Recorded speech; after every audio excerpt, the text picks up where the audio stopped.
this is how you bored a hole. There was a giant gimlet called an auger that they bored a hole in a sill to peg the house together. My house, I've got the auger that they used when they built my house. I've got an auger. This is one of my favorite things. My great-great-granddaddy in the house that was probably built before it certainly was built before the war between the states. He couldn't read and write, but his wife could. And his wife's daddy was a preacher. But Josiah was very religious, and he had been a deacon in church and so forth. And he was having prayer over the meal. He was given the blessing. And in those days, he raised his hand apparently and looked up as he was blessing the meal. And right in the middle of blessing, he said, his wife's name was Charity, he happened to spy something on the wall above him. He said, Charity, and there's that damn gimlet. He had been boring a hole in the wall and left this gimlet in the wall, because this was Josiah's gimlet. And I always thought that was a pretty good story. It was my granddaddy told me.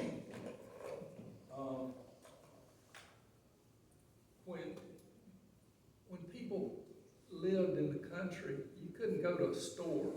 There weren't stores then, or there weren't many stores, but they maybe in big cities. But you had drummers that came around, peddlers. And a drummer, my great-grandmother described when he'd have on several pairs of gloves, one pair on top of each other, and he'd have a stack of hats on his head. He'd have a pack. Now, if he had a wagon and a horse, that was something different, but most of the time they would just have a pack on their back, and it would be full of stuff. You'd have pins, needles, threads. They'd have eyeglasses, and this is a pair of glasses that my ancestors bought from a peddler. If I can get this open. You want help? I think I got it now. Finally. Wow. These belong to my great-great-grandfather. And they had telescoping legs on them, and you'd tie it behind your head. Of course, they didn't do anything, but they were just magnifying glasses. And this is very, very typical. Sometimes they'd be round, but this is typical of glasses from the 1700s and 1800s. They'd usually be in a little tin case like this. Tin was real important. You didn't have plastics, you didn't have much glassware, but everybody had tinware. And you had tinsmiths that could make anything out of tin. And common people ate with a spoon, but if you were a little fancy, you might have a knife and a fork, and they were steel and wood. But if you were real rich, you had something made out of silver.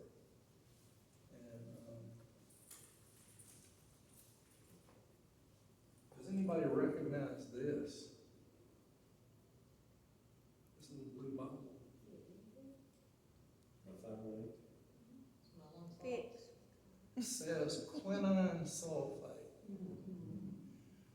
Your grandparents and great-grandparents would have instantly recognized this as a quinine bottle, because this is what kept people alive. It was made from a tree in South America that specifically belonged to a group of a Catholic order called Jesuits. And it was a secret where it came from. It came from the bark of a tree, cinchona. And our ancestors called it Jesuit bark. And that was the only thing that you could treat fever with. Now, you could use an infusion of willow, salix, salicylamide, which we get aspirin, acetylsalicylic acid. But the old infusion made from willow would just tear your stomach up. But you could give quinine to anybody with fever, and it would help break the fever. So our ancestors would have known this bottle instantly, because quinine was always sold in a little blue bottle. And it's extremely bitter. And you could buy quinine from anybody. That's one of the 6 plants that transform mankind. Beef, iron, wine, and quinine was sold as a tonic. And it was just something that most medicine from the 19th century was useless. Most herbal medicine, I hate to tell you all this because some of you may love herbal medicines. The Germans are the only people that study it, and they say that 95% of herbals are useless. This is a little blacksmith-made thing. It has to be probably 200 years old. This is a leather punch. And it's just some of the odd things. One of the things I want to do, and I know we'll probably, after 3, before y'all go, and if you do have any questions about anything, I'd be glad to hear it, either privately or now. I wanted to let y'all look at these. We're approaching the holiday season. I've always been fascinated with Christmas cards and stuff like that. And I have a huge collection of old Christmas cards. A lot of them from the Deco period, 1920s and 1930s. And I was lucky enough to be able to acquire a lot of them. But before Christmas cards were used, our ancestors sent postcards. And envelopes were lined in the 20s, the first envelopes, and the cards that people sent out was just single cards, didn't fold. And the envelopes were lined with this real fancy paper. And in one of the shops up north, when they started running out of wrapping paper, because everybody wrapped gifts in white or brown paper back in those days, somebody said, well, what about the envelope paper? And he brought out a stack of this very colorful paper that they lined envelopes with and laid it on the counter. And it sold out in just a few hours. That's the beginning of Christmas paper, of decorative Christmas paper. So if you see an old Art Deco card, here's a stack of Christmas cards, and they've all been used. Some of these go as early as the 1890s, 1900. But what I'm going to do is let y'all go through these and, and pick out a few, and you can keep them. So you'll have a little bit of a past at your Christmas. So y'all just, just pick out a few that you like, and you can keep them. It's interesting that most of those are from other states, most of them from up north, and they're written on and so forth. But they're kind of fun things to put out at Christmas time. And, we throw away everything. My grandparents saved every letter, they saved every card that they ever got. And as soon as they were dead, we threw them out. And that's kind of sad. And I'm sure some of you have some very cherished written possessions that were passed down in your family. And I think it's kind of fun that somebody took the time to write. Who writes letters now? I mean, you send an email to somebody, but it's very, very rare to write a letter. Very rare. Got some cousins still send Christmas cards. Of course, they're older than I. Well, it's a dying tradition, and when we were growing up, you got birthday cards, you got Christmas cards. Some of us still send out birthday cards, but I think I'm one of the last people that sends Christmas cards to some of my friends. I can't tell you when I wrote a letter and mailed it. It's been a long, long time. I do emails all the time. But, we live in an era that everything in the world changed in the late 1990s because we went to email, computers, everything. And our ancestors before that, they didn't deal with it. I didn't get electricity in my house until 1949.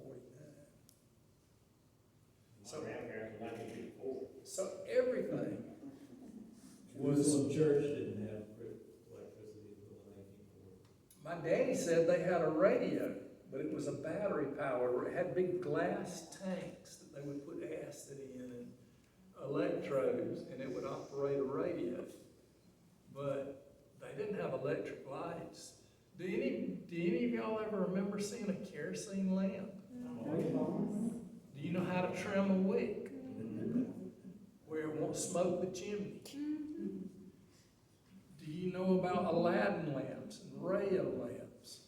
Do you know what our ancestors did before those? They had something called a Betty lamp. And they call them Betty lamps because the Germans called them Besser lamps, better.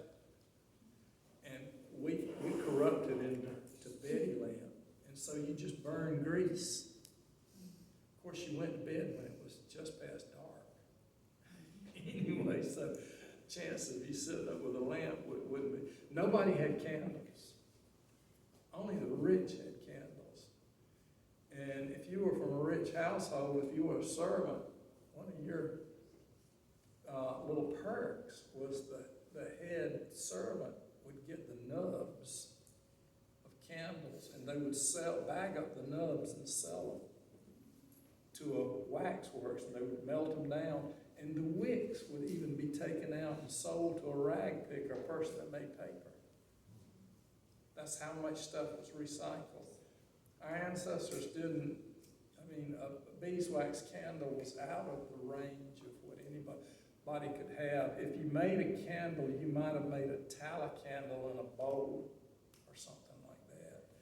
And in our southern heat, it was liquid most of the time. So Scott had one of those bullseye lanterns. I was curious. I knew kerosene was an oil byproduct, but they could distill kerosene from oil before people started mining for oil. Kerosene and coal before they started mining for oil. And there's only one place in Georgia, up in the northwest corner of Georgia, where coal was mined. Now, it was mined all the way up to Pennsylvania, but most of our ancestors didn't know about coal mining. And we didn't heat our houses with anything but wood in those days. And it took a lot of wood to heat a house. You know, there were no sawmills when our ancestors got here. Log houses were not built. They were built in this area, but that was not an English design. That came from from Eastern Europe, Russia, Scandinavia, and so forth. Our ancestors, when they first came here, English ancestors, built wattle and daub. And so if you find a log cabin, it was a descendant of somebody that was taught how to build a cabin by Germans or Scandinavians or Russians or whatever, because that was just not a normal thing that our ancestors did. If you have a chance, read a book called Rambler in Georgia. It's by Beehive Press. And read the sections written by Basil Hall. He talks about riding up on log cabins. You could see the people walking around in the cabin because all the batten boards had been knocked out and the chinking. And the interior of the cabin was lit up by the fire, which was burned 24 hours a day, even in summertime, because they cooked on fires then. And he said you could see the people walking around in the house. And I thought that was so interesting. And Basil Hall said that everybody thought that anything that was cooked had to be eaten with syrup. And he went to one house, and the woman was just so thrilled that she had company. And she had fried some greasy bacon and put it out in the pan on the table and poured syrup in it. And he said that's what he was expected to eat. And he said it just nauseated him to look at it. But they thought it was just candy. You know, just was the most wonderful thing they'd ever seen. And one of my favorite things that Basil Hall did was he was an artist. He would sketch things. And he sketched a family over somewhere west of here, the Collins family. And they're all sitting in straight back chairs. And had the hats on, and dressed in their fine, but all of them were barefooted. Because they didn't have shoes. But, you know, a lot of the Collins in this area descended from those people. So read about Basil Hall. And some of his sketches are actually, were actually printed on Staffordshire china in England in the 1830s and 40s. You've got the Second National Bank of Savannah, you've got the Mulberry Bowl, that's a Georgia scene. You've got all these Georgia scenes that are on Staffordshire china, which was made in England. And you may think it's a native tree, but it's not. Have you ever heard of a china berry? Okay.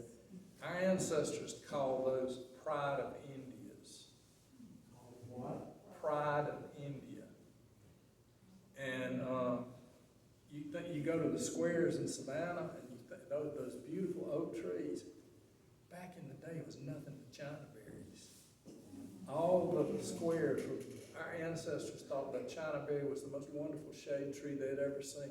Sylvania was lined with china berries. And they even had to pass a law that you couldn't hitch your horse to a china berry tree because it would girdle the tree and would kill it.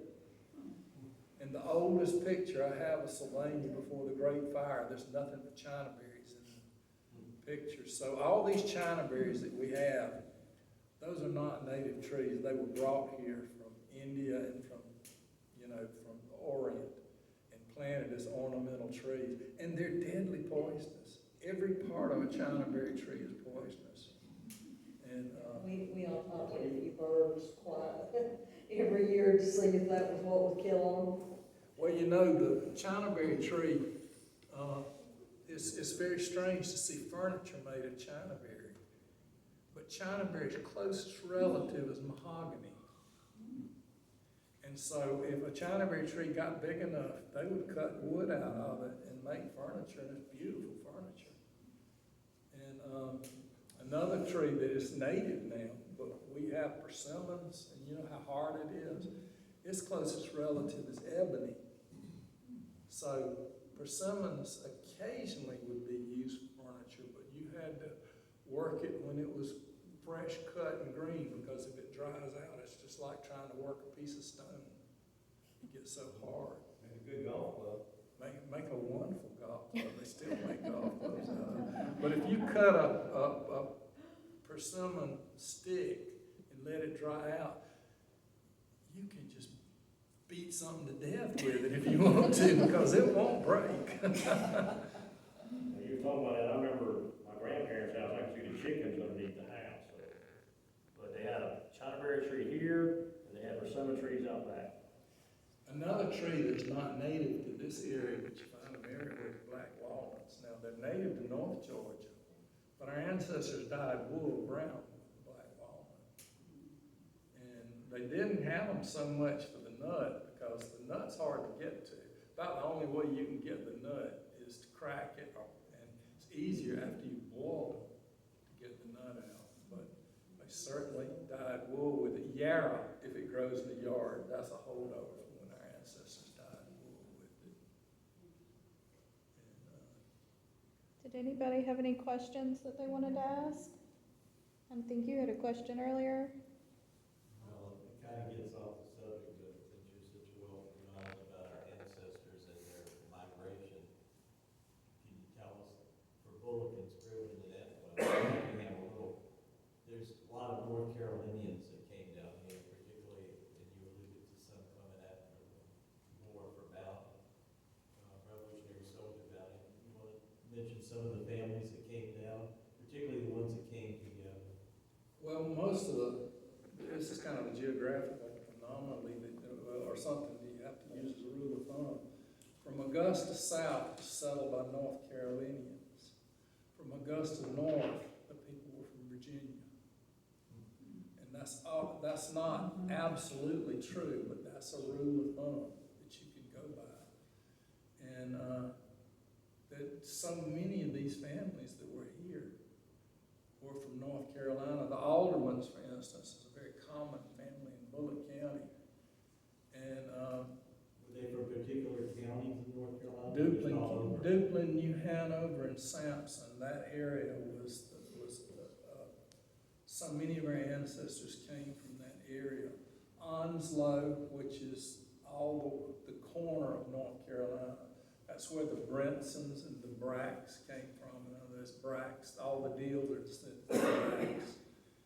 And I think the Murphys may have come from there.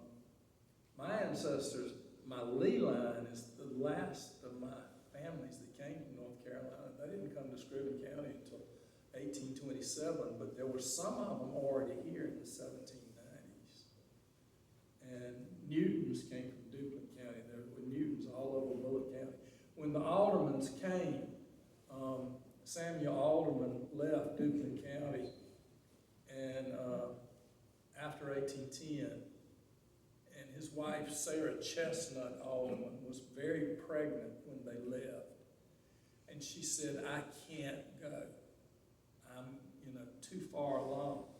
I can't make it." And so Samuel said, "Well, I hate it, but I have too much family in Bulloch County, and I'm gonna go." And so he left, and he got almost out of sight, and Sarah changed her mind, and she ran and caught the wagon with all the children in it. And she stopped in Scriven County, and the Howards, Hezekiah Howard, whose second wife was Sarah Lee Newton. She was the widow of Reverend Samuel Newton from Duplin County. They stopped there, and the baby was born at Hezekiah Howard's house. And then they all came into Bulloch County. And I don't know how many's left, but there are a lot of descendants of Aldermans now. No, Max is working on that. Who? Max Alderman, the Reverend, Yeah. he's working on it. They're all over the place, and the Blands came from there, and Bulloch County's full of Blands. I think a lot of Georgia Southern was Bland property, and the Blands came from that area in North Carolina. So Lanier's there, came from there too, right? Laniers came from everywhere, from Virginia down. Yeah, I thought they came from Virginia to North Carolina. They did. It was almost like an explosion. And, I think everybody just about connects somewhere up to the Laniers. And the Laniers are one of the real old families, because I was telling somebody earlier that the Laniers had come from France, and they went to England, and they were musicians under Henry VIII and Queen Elizabeth I. And they went on, even Nicholas Lanier the Younger was a courtier to King Charles I. And he was painted by Van Dyck. His portrait hangs in the National Portrait Gallery in London. And so if you're interested, if you're a Lanier connection, you can go on iTunes and get music written by Nicholas Lanier the Elder in the early 1600s or late 1500s, and you can listen to your Lanier ancestors' music, which is very, very interesting. And the Laniers married into an Italian family, the Bassano's, and there's music from Antonio Bassano, and he painted a lot of paintings too. If you want to talk about that, like Scriven County is kind of funny that the eastern part, almost half, is mostly populated by people from South Carolina. The western part is almost completely populated by North Carolinians, and also talk about the primitive Baptists. There's no primitive Baptist churches in Scriven County. They all came- Wades was Primitive Baptist for a few years, but it changed. And most of the Baptists that were in Scriven County were missionary Baptists in the old churches. Now, Little Geechee was kind of on the fence, but the split became between missionary Baptists and primitive Baptists around 1840. And one of the older churches in Scriven County was Middle Ground. It was found in 1826. And it split because Moses McCall, the McCalls had been Presbyterians way back. And Presbyterians believed very very strongly in predestination. And I think that's what they split over, because the missionaries do not believe in predestination as strongly as some of the Presbyterians. And in Scriven County, Black Creek Baptist was formed when the church split, and it stayed separate for about 10 years, and then they reconciled and went back. But part of the group didn't reconcile, and so they can change the name, and it became Black Creek Methodist. And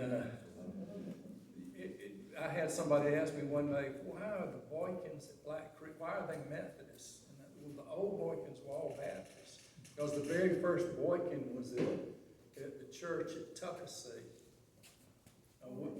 Edward Boykin, in the 1760s. I think I have an answer for you there, Al. What's that? My ancestor, Tobias Boykin, was the first one to go to the Methodist, and it was about the time of the schism. Yeah, Black Creek, yeah. it was Black Creek Baptist, and then they rejoined, and then it was Black Creek Methodist. And he married Hodges from Bulloch side, and they had founded Union Methodist. Eventually, they founded what's the one? New Hope. New Hope. New Hope. And so that was a very Methodist family.